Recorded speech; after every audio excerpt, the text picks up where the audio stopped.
It would be hard for me to comment on yesterday's date because I was late. What I heard yesterday was very encouraging for me. And what I heard this morning od profesora rektora Lučina I profesora Popovića, I wouldn't want to repeat this because I signed under every word that they mentioned. Stoga moram da, therefore I must invent something new.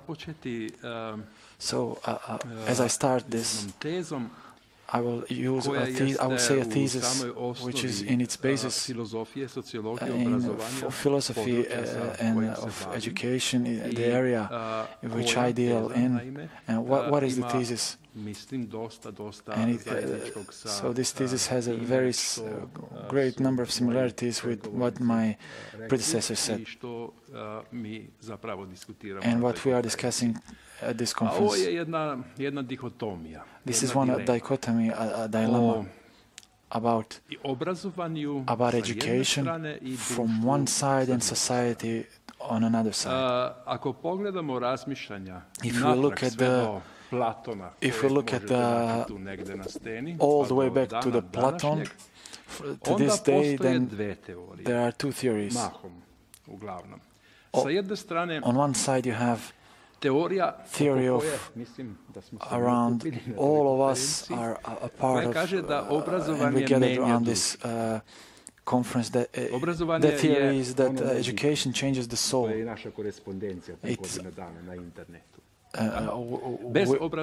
Without the education, there isn't a progress. Education affects the society in a positive sense. In a different type of areas, it uplifts society in economical, in cultural, communicational, political, and all these types of areas. It uplifts the society. So a different theory says that education is an image of the society. If the society wants production, then it has the schools. The school then needs to produce themselves. Althusser, a French theoretician, said that ideological apparatus needs to die out. So if we look at the critical viewpoint of these two theories, and I try to do this for 40 years, I must say that I must admit that I'm in confusion. You know which is closer to me, but these theories, both of these theories have a very strong arguments. If we speak only from a perspective of reality, we know that my colleague Popović talks about these 33 years that we have we experienced together in one system in which theory of reflection is very important, but we must ask ourselves whether it is like that today, whether in this modern democratic society, whether this possibility is past or vice versa.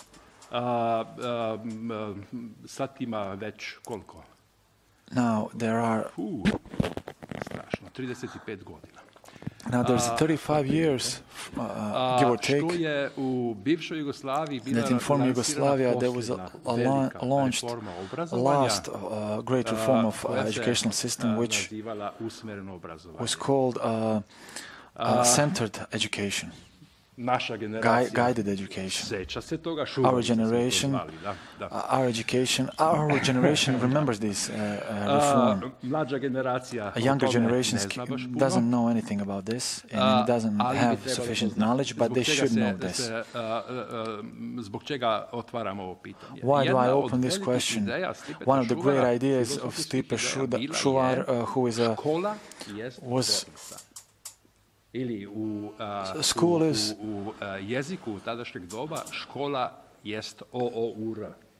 school is a factory.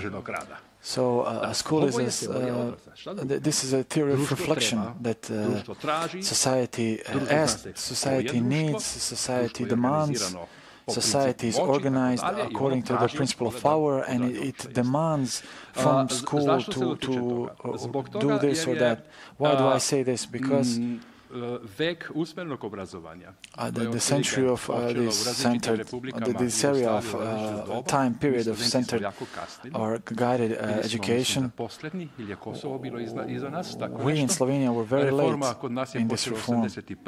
In 81, we first started this reform, and at the very beginning there was a great deal of resistance in a liberal, radical or alternative public. We're speaking about academic community. One of the basic things in which would protest about was that gymnasiums were abolished in this area.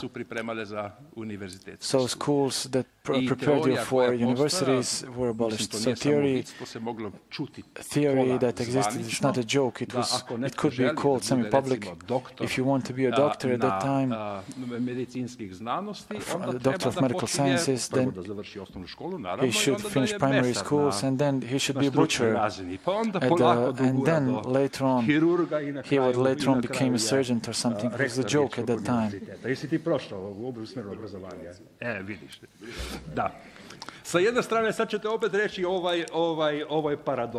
is a paradox, you would probably say. So this kind of education created an extraordinary individuals, but as a system, but the system it failed immensely. I will show it in a quantitative level.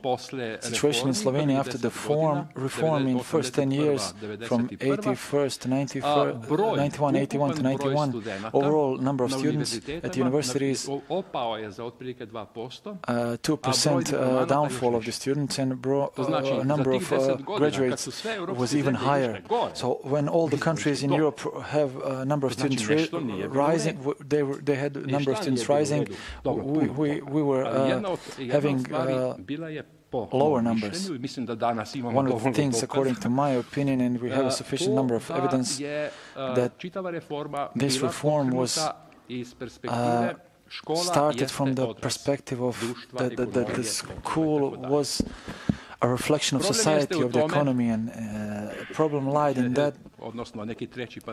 And the third paradox, that society, I practically think that, is that society never actually knows what his needs are.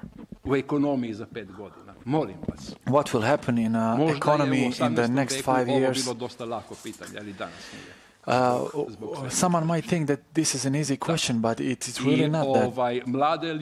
And we think that young people of 18 years old, that you enroll in a higher education institution, and you promise them a great job in 5-6 years. And because of the two Lehman's brothers, everything fails. They cannot find any job at all in their market of employment. So this Yugoslavian reform of education is not just a question of historians of education and education policies. It's basically reality. What we listen and it's not coming from Belgrade and from Brussels, both cities starting with B. Now we're listening to what? Now we're listening to this neoliberal discourse, which is a very similar. Employability. And the problem lies in a whole different area. If you have a failed industry, in 90s I worked in ministry, and I remember at one time we were closing geological faculty. We came in the situation where we were closing the geological faculty. Why? Because we didn't have we couldn't find a place for the graduates. We had full-time professors who became part-time professors, who went all over the world to teach, And now we're sending them to retirement, we're closing the faculty, and we started to find money, and luckily we found the money to keep that faculty alive. And they started to do more research because application nobody needed. And then what happened is because highways started to be built, and all those things, a lot of things needed, and then everybody started to critique universities. What are you doing? There are no graduates. This question is really not a simple question. It is similar to question yesterday to change the wheel when you are during the driving a car during the 150-mile speed while you drive a car at the highway. Truth is that in reality, educational system and institutions fail to this role. They are required to do something which we don't have rational explanation for. That's simply a wishful thinking or something. And on another side, there is another possibility. This possibility to education can change society, and that in reality we have a sufficient number of evidences, statistical data, that it is like that. It's not necessary so. One question from today's perspective is that the major question appears of quality assurance, that we all know that institutions can have positive effect on society, but it can also have no effect at all, or even negative. I'll only give one example from Slovenia.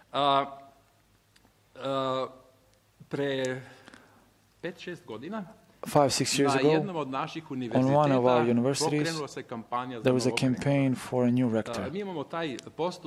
We have this electoral procedure, which is different to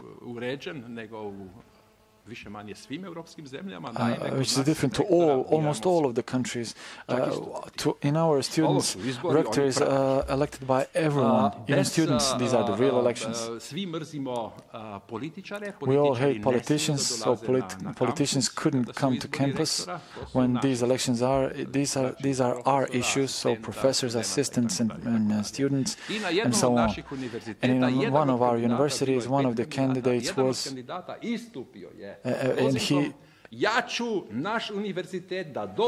one candidate said, I will bring our university on the first 300 places on the Shanghai list. And people responded very positively about it. I was asked by the media too, what do I think about that? And I said that, and it is something, the worst thing that can happen to this university, not to come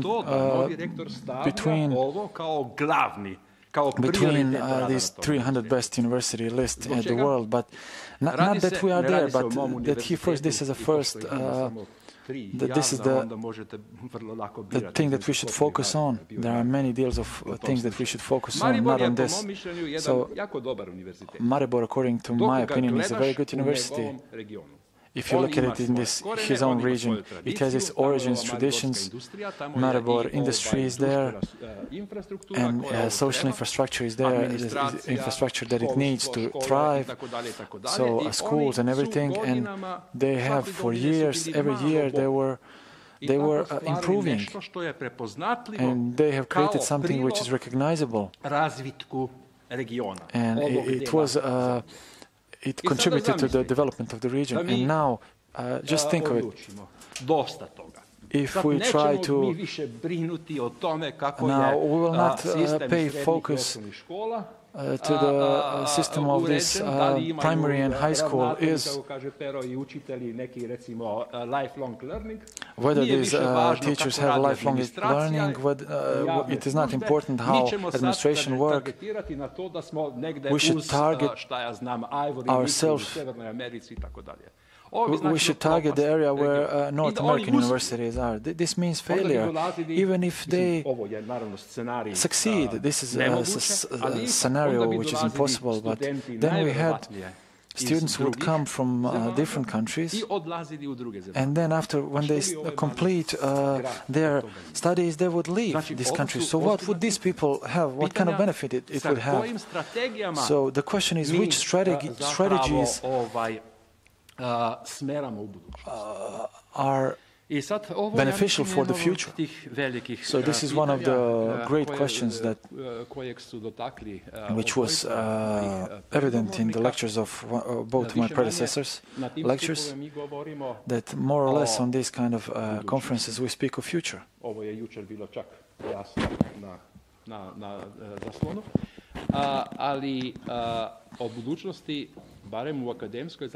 About the future in academics community, we cannot speak about it if we don't analyze the past and the present.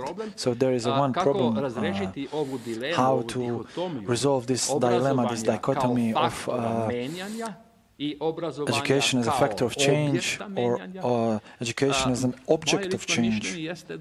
My personal opinion is that in the future we will live with this dilemma. It will not be easily resolved.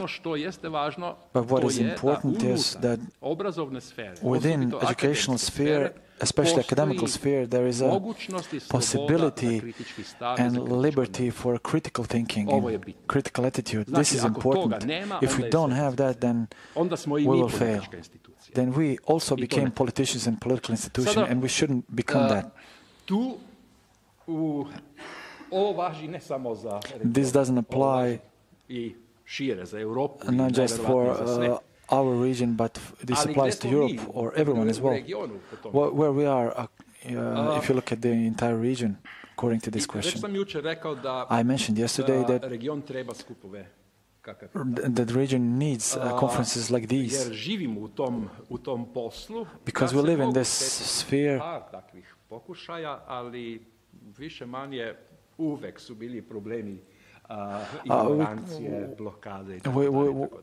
There were some attempts, but there was always problems of ignorance and blockade and lack of communication.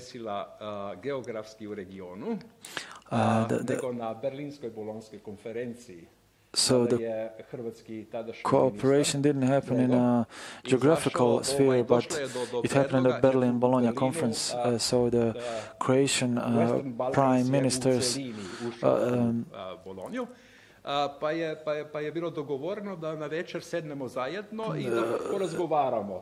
there was agreed that all of the countries who together entered this Bologna process, that we should sit at the evening to talk about this. So the Croatian Prime Minister mentioned that we should create a mutual agency for quality assurance and accreditation. Nobody agreed with him. All the other ministers were against it. I was in the role of advisor. Why? This is one of these ideas. And here we analyze the past in order to understand the present and to try to figure out future. I would personally say that if we divide these so-called stakeholders to political and academic part, broader public doesn't have any interest in this.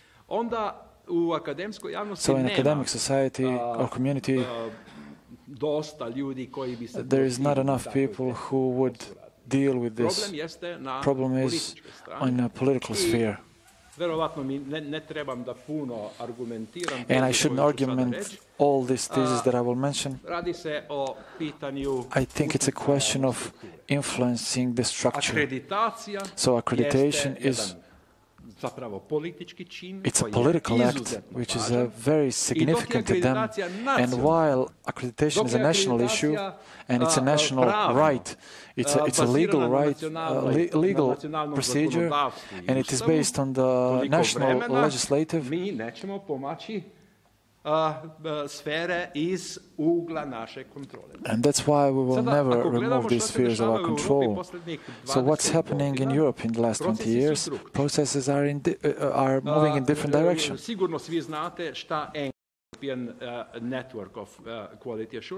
So you all know what ENQA means.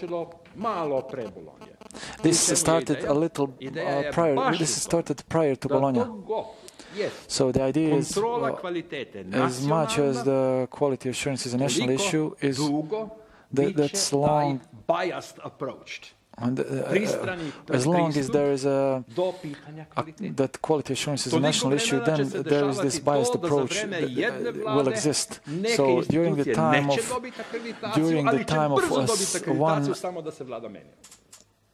one government or one political party or when one political party rules, certain institutions will not gain accreditation, then when some other political parties come, they will get an accreditation and whatever. I think it's very good that we take examples from Slovenia. Bosnians will take from Bosnia and Serbians will take from Serbia. So for me personally, the most painful question from the last 10 years from our country, the most painful question is, so we started to change this legislative in higher education within this National Agency for Quality Assurance. We prepared after this glorious conference. And in these changes that passed the parliament 2 weeks prior to the new elections, this concept of agency, according to the principle of ENQA, was accepted. So this agency were separated from political forces. An agency should pay the bill to the European network. And after the elections, government change in political party nullified this.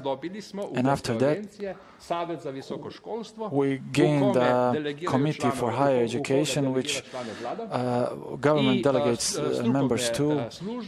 And they are different entities, and their office is within a ministry building. And now you know what that means. And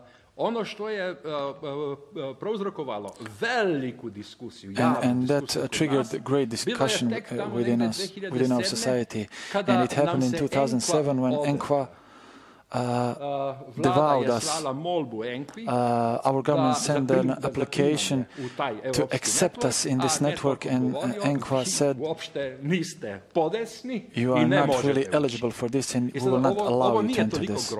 This is not as terrible as that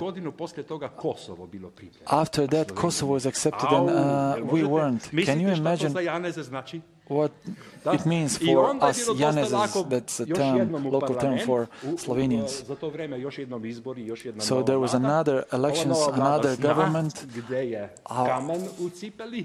This government knew where the stone in the shoe is, and then we got this new agency and we were accepted in ENQA. We were accepted in ENQA in 2014 as the last country from these 28, last of the 28 countries members of the European Union. I believe I said everything to you. And now in that sense, what it needs to be done. So this critical potential of educational system, academical system of this area needs to be empowered. I don't know in which way, but there are a number of ways that we can do it. I don't know which is the correct one.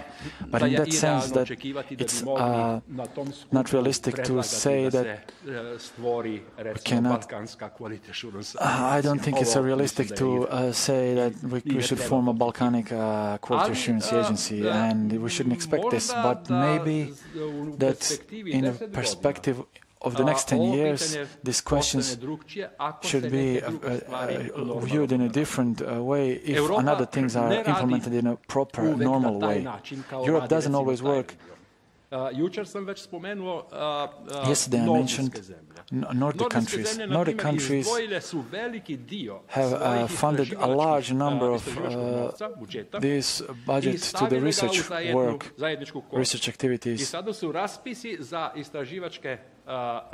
And they put it in a mutual basket, and now there's a there are applications, they said that they are waiting for applications for research projects.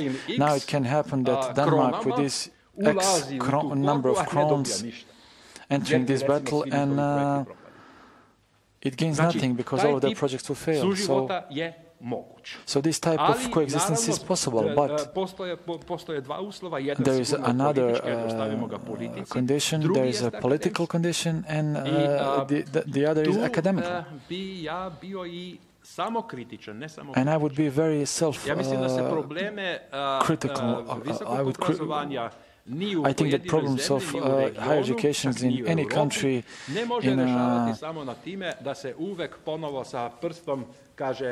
we cannot always blame politicians for all our problems.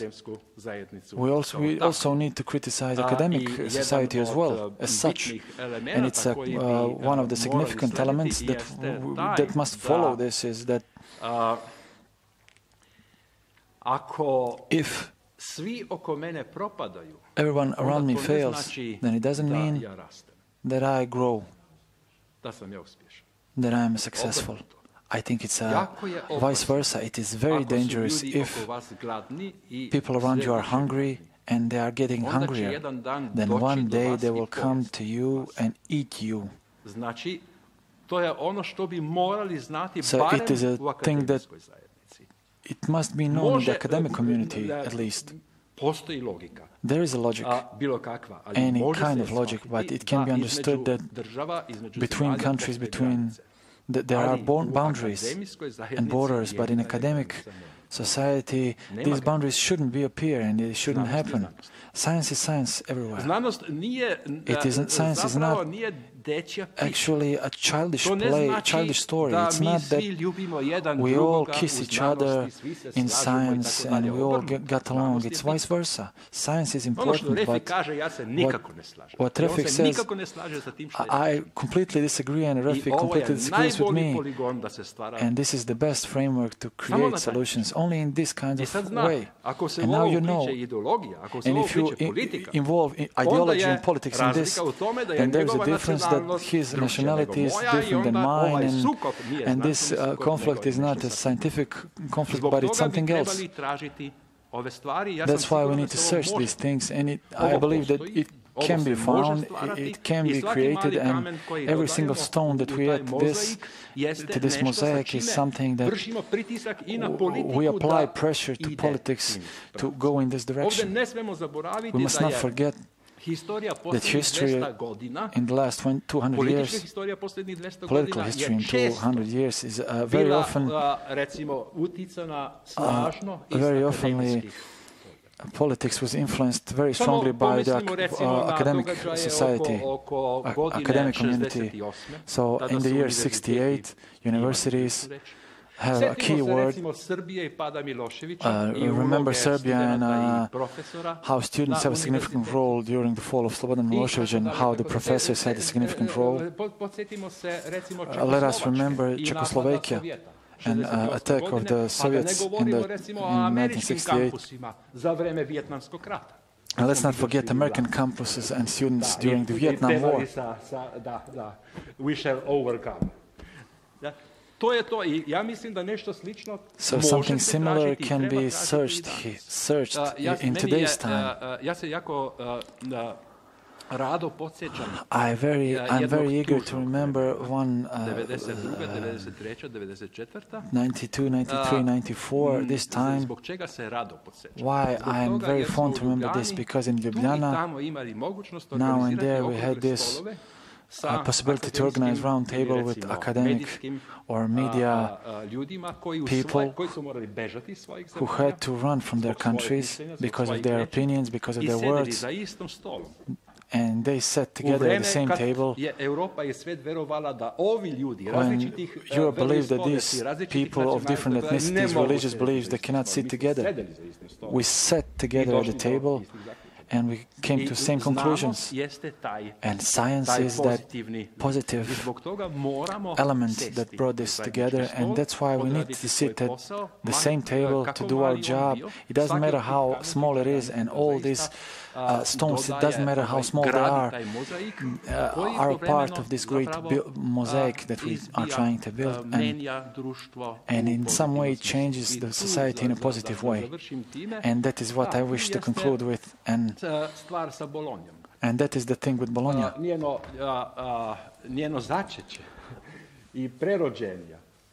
So its significance even prior to its birth.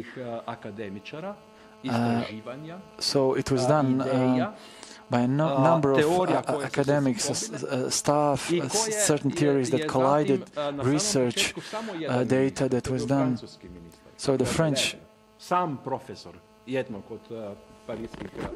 minister, who was a professor in one of the universities, he took for his own. He said, "You created this good, there is a material there, and now I can now politically attack other European ministers so that we can do this together." So in this kind of sense, academic area must remain productive in this sense.